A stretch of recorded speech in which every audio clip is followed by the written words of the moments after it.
Ukraina ir saņēmusi ilgi gaidīto 90 miljardu aizdevumu no Eiropas Savienības. Šo pasākumu jau bija mēģinājuši ieviest Eiropas Savienības līderi pagājušā decembra Eiropadomē.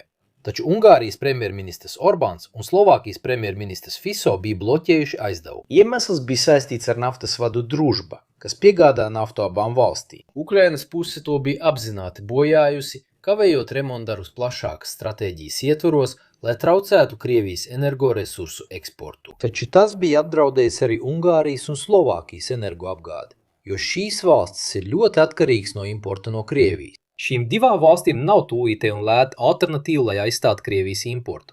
Lai no tā atteiktos, būtu nepieciešami ievērojami ieguldījumi un spēcīga politiskā griba.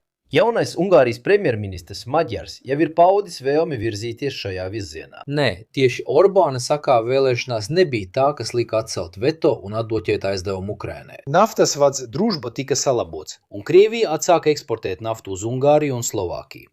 Tāpēc abas valstis atcēla veto aizdevumam, kas tika piešķirts Ukrainai. Šie 90 miljardi ir būtiski Ukrainas uzturēšanai, jo valsts lielā mērā ir atkarīga no Eiropas finansējuma, ne tikai kara turpināšanai, bet arī dažādiem valsts uzturēšanas izdevumiem. Papildus aizdevumam tika apstiprināts arī 20. sankciju pakete pret Krieviju.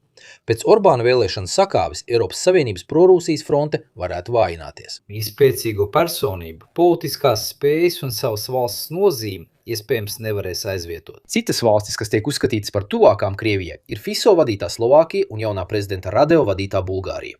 Un ko jūs par to domājat? Kā parasti vairāk informācijas atradīsiet komentāros vai aprakstā.